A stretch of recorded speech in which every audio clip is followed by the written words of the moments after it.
एक बार फिर crime express news room से आपके सामने नए मुद्दों और ताज़ा खबरों के साथ। 28 अप्रैल रामपुर के कुछ लोगों के लिए अच्छा नहीं रहा।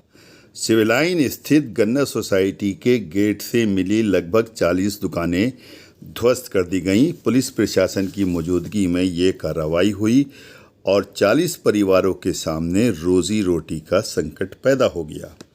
आपको बताते चलें कि इन दुकानों का मामला कोर्ट में विचाराधीन था।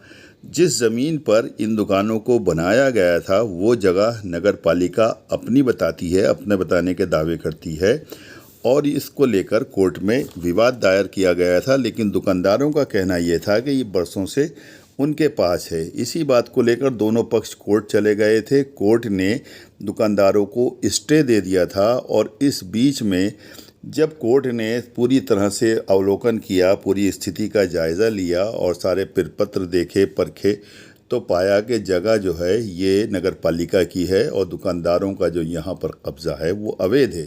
भले ही पिछले 40-50 साल से है, लेकिन वो कब्ज़ा उनका जायज़ नहीं है। तब कोर्ट ने जो स्टे दिया था वो खारिज करते हुए निर्देश दिए नगर पालिका को, आपके दावे सही हैं और आप चाहें तो जो कोर्ट तोड़ फोड़ की अपनी जगह अपने पाने की जो कार्रवाई है वो कर सकते हैं। इसी को लेकर के नगर पालिका प्रशासन ने ज़िला प्रशासन और पुलिस प्रशासन को साथ में लेकर के यहाँ पर बड़ी कार्रवाई की और तमाम बिल्डोज़र, जेसीबी मशीन्स और ट्रैक्टर लगा करके आप देख सकते हैं कि इन 40 दुकानों को ध्वस्त कर इस तरह नगर पालिका की ज़मीन जो बरसों से दुकानदारों के कब्ज़े में थी उसको कब्ज़ा अवमुक्त कराया गया। अब ये अलग बात है कि उन लोग कहाँ पे जाएंगे, कैसे करेंगे, ये अलग विषय है। लेकिन इस संबंध में जो रामपुर जिलाधिकारी ने कहा है वो भी आप सुनिए। काफ़ी दुकानें तोड़ी गई, क्या मामला? देखिए, ये थाना सिविल लाइन का एरिया है जिसमें हमारा जो गन्ना कार्यालय है, जिला गन्ना अधिकारी का, उसके सामने किसी समय जो मेन मार्ग होता है उस पर दुकानें नगर पालिका के क्षेत्र में बना ली गई थी और हम लोगों को एक अधिशासी अधिकारी नगर पालिका रामपुर के पत्र प्राप्त हुआ था जिसमें क्या कहते हैं कि मजिस्ट्रेट और पुलिस की नियुक्ति की गई थी और माननीय सिविल न्यायालय सीनियर डिवीज़न का आदेश था इस अवैध अतिक्रमण को हटाने का। उसी के तहत आज सुबह कार्रवाई कराई गई। उसके तहत ये जितना भी अवैध अतिक्रमण था उसको हटा दिया गया है। आम जनमानस के लिए जो फ्लाईओवर के नीचे जो सर्विस लेन थी अब वो पूर्ण रूप से खुल गई है और पूर्ण रूप से सुचारू यातायात चालू है। तो कितनी दुकानें तोड़ी गई हैं? लगभग 40 ये दुकानें थीं और कुछ अन्य जो दुकानें वो लोगों ने खुद ही हटा ली हैं। तो सर और दुकानों को वहाँ नोटिस भी दिए गए हैं? हाँ, जो अन्य जो दुकानें हैं जिन पर पक्का निर्माण है उनको भी नोटिस दिया गया है और उन पर भी विधिक कार्रवाई जो माननीय न्यायालय के स्तर से होनी है या हमारे स्तर से होनी है वो नियमानुसार कराई जाएगी। अब ये खबर आपको ज़रूर चौंका देगी।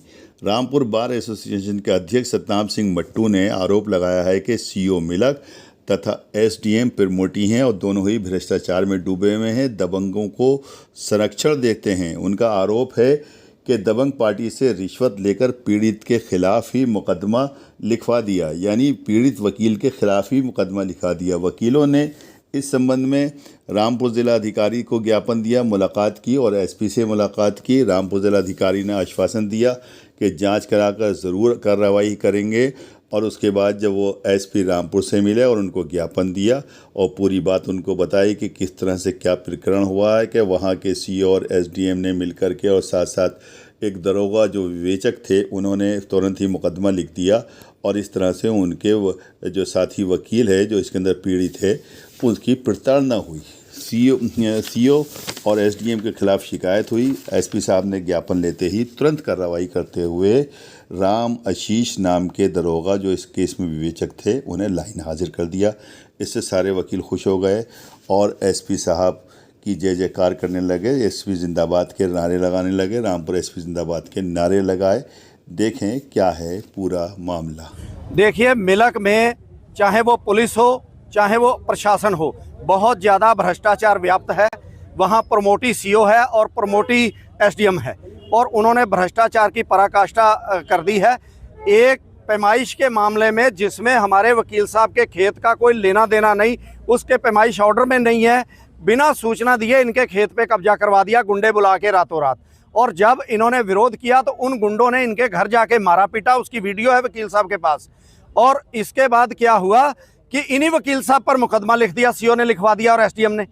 और जब दरोगा से बात की रामाशीष से, तो दरोगा ने बदतमीजी की वकील साहब के साथ भी और हमारे साथ भी, और बदतमीजी की, बोले जो हो तुमसे कर लो, और हम तो एसडीएम और सीओ का आदेश मानेंगे। तो एसडीएम और सीओ अन्याय नहीं कर सकते, भ्रष्टाचार लेकर किसी की जमीन पर कब्जे नहीं करा सकते। अगर उन्होंने ऐसे भूमाफिया बन के कब्जे कर रहे हैं तो वर्दी उतार दें और वो एसडीएम साहब इस्तीफा दे दें और एक गुंडे बन जाएं और गुंडे बन के कब्जा करें, हमें कोई एतराज नहीं होगा। लेकिन प्रशासन में रहते हुए, पुलिस में रहते हुए किसी की जमीनों पर कब्जा कराएंगे तो इसका हम विरोध करेंगे। पीड़ित पर ही मुकदमा दर्ज कर दिया। पीड़ित पर ही मुकदमा दर्ज कर दिया क्योंकि उसने रिश्वत नहीं दी। वो एक अधिवक्ता है, अधिवक्ता रिश्वत नहीं दे सकता। यही डिक्टेटरशिप है, यही प्रशासन की तानाशाही के खिलाफ हम खड़े हैं और खड़े रहेंगे। और हमने एडवोकेट प्रोटेक्शन एक्ट की मांग की है। इसीलिए अगर एडवोकेट प्रोटेक्शन एक्ट लागू होता है तो बिना बार के संज्ञान में लाए कोई मुकदमा अधिवक्ता पर दर्ज नहीं होगा। जो कई सालों से हमारी मांग रही है कि अधिवक्ता प्रोटेक्शन एक्ट लागू किया जाए, वो लागू सरकार जानबूझकर नहीं कर रही, अधिवक्ताओं का दमन हो रहा है। आपका मेरा लोकेंद्र कुमार। आज डीएम साहब से मिले, क्या मसला क्या है? वाकया ये है कि 1215 का की कुड़ाबंदी की थी उन्होंने, जबकि उस खेत में, उस रकबे में उस व्यक्ति को नाप के 1 इंच जगह नहीं दी है, और 1214 में जहां उसका नाम नहीं है उसमें उसको पूरा कब्जा करा दिया। और उसके बाद में मेरे खेत में भी जगह और कब्जा ली उन्होंने। ये मैंने इसकी शिकायत एसडीएम साहब से की तो बोले कि ज़्यादा उड़ो मत, नहीं तो तुम्हारे खिलाफ भी मुकदमा लिखा दूंगा। हाँ, फिर मेरे खिलाफ एफआईआर लिखा दी। 346, 115(2), 351(3) और 352 बीएनएस में। पीड़ित को आरोपी बना दिया जी। अब आप क्या चाहते हैं? अब हम चाहते हैं कि नियमानुसार कार्रवाई हो, इसकी निष्पक्ष जांच हो, जो दोषी पाए जाए उसके खिलाफ कार्रवाई हो। देखिए, जांच करके इसमें कार्रवाई की जा रही है। एक सब इंस्पेक्टर हैं, उनके विरुद्ध कुछ आरोप लगे हुए हैं, उनको प्रथम दृष्टया पुलिस लाइन कर दिया गया, बाकी देखते हैं। अगर पसंद आई तो लाइक कीजिए, शेयर कीजिए और चैनल को ज़रूर सब्सक्राइब कीजिए ताकि डायरेक्ट नोटिफिकेशंस आप तक